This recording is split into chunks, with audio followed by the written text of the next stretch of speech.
About 1 in every 36 children is now diagnosed with a form of autism. CBS News chief medical correspondent Dr. John LaPook shows us one facility that's seeing success treating the more profound cases. John, good morning. Morning, Dana. New York State is home to a one-of-its-kind residential community for teens and adults with autism and other complex conditions. On its 1,500-acre campus in the Catskill Mountains, the Center for Discovery has a unique approach, one that could be a model for the country. Tommy Bove is a 20-year-old resident at the Center for Discovery in Monticello, New York, for people with autism and other complex conditions. Like others at the center, Tommy receives care and therapy and works on the campus farm. Tommy is autistic, nonverbal, and clearly thriving. Scott and Kelly Bove are Tommy's parents. Courtney is his 22-year-old sister. Oh, this is like the best place for him. This is the best thing that's ever happened to him, honestly. Tommy has trouble sitting still, and throughout the interview, kept the family on their toes. Come on. All right, buddy. Yeah. Tommy was a teenager when the pandemic hit. COVID, the pandemic, he was still living with us at the time. He was heavy before then. We were just giving in to everything at that point. Just whatever he wanted in terms of whatever food. Yeah. He topped out at 360 pounds. Get the tomatoes, bring them over there, put them in. And after 3 years on a wait list, Tommy finally got a spot at the Center for Discovery. This has all been a lot for you and your family. I mean, everyone has things, though. There are things, and then there are things. Yeah. This is a thing. It's a lifelong thing. Yeah. It doesn't go away. It's always there. It's like always there, the worry. We're true to our mission in that we care for people with really complex disabilities. Dr. Teresa Hamlin is the CEO of the center. She has worked there for more than 4 decades. When parents come here, what's the description you give them of the program? It's a program that's going to look at your whole child, that's going to appreciate them from the inside out and outside in, that we have a tremendous team here and they're part of that team. Hamlin oversees 1,700 staff across multiple programs. All in, the center services 1,200 people, including 164 younger residents like Tommy, nearly 200 day students, 181 adults who live on campus, and hundreds of others who participate in programs. Hamlin says their center is unique. Do you know that there are not other programs across the country where they're doing something similar? There really aren't. I think that so many people see autism as a behavioral problem. Right. And so the treatment is behavioral therapy. And we've missed the boat. Keep pushing, keep pushing. There's a lot more that we need to understand and a lot more that we need to do here in order to help these kids.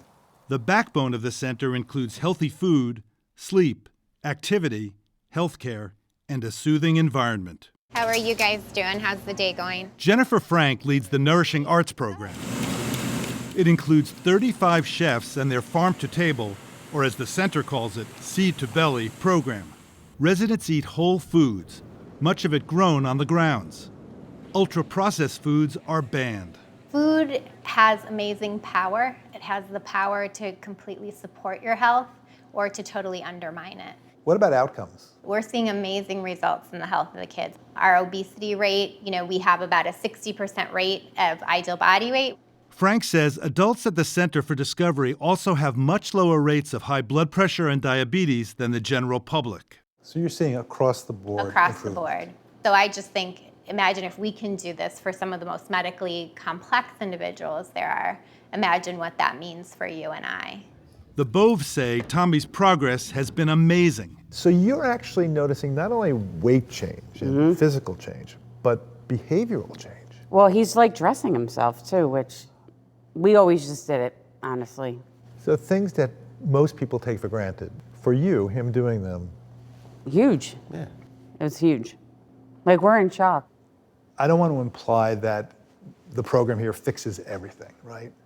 These kids still do have a disorder Absolutely. that they will have forever, right? Yeah, we don't cure the autism, but we help kids function much better so they can interact, so they can have friendships, so that they can have a sense of normalcy, whatever that is for themselves and for their family. But yeah, we're not curing the disorder. The state disability program covers room and board for New York residents like Tommy.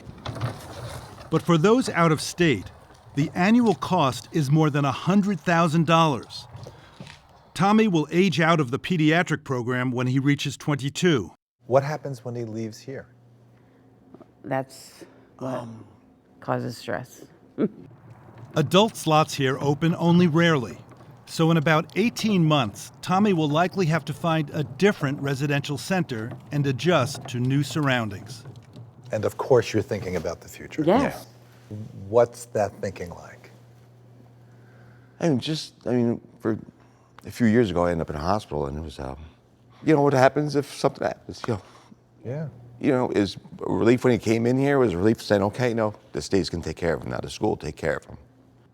It's like, oh, it's very hard. Squeeze tight. Squeeze her. Squeeze her. Give me another hug. Give her a hug. Tommy's sister Courtney also feels the weight of responsibility. I'm going to be in charge of him one day, so I always have to keep that in the back of my mind for whatever happens. Is there, in the future, some thought that he might end up living physically with you? I'd say so. You shook your heads no, right? I don't expect her to. No. It's too much. Like, she's 22. She's going to have her own life. She's going to have her own life, and she doesn't have to take care of him. Those worries and discussions are echoed in families across the country as parents ask themselves, what happens when we're not around?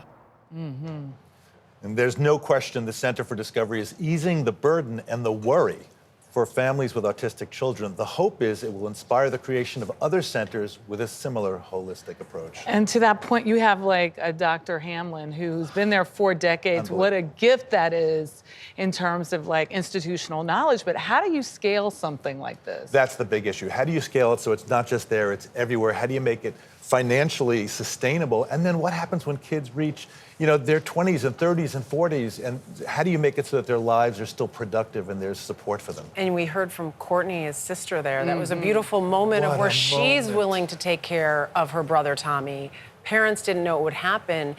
What is that future sort of for him? Right. I mean, you see the pressure. You see it in their faces. And I have to thank the Bove family. They were so generous to share everything with us and to chat with us. But what a place. Yeah, absolutely incredible. John, thank you.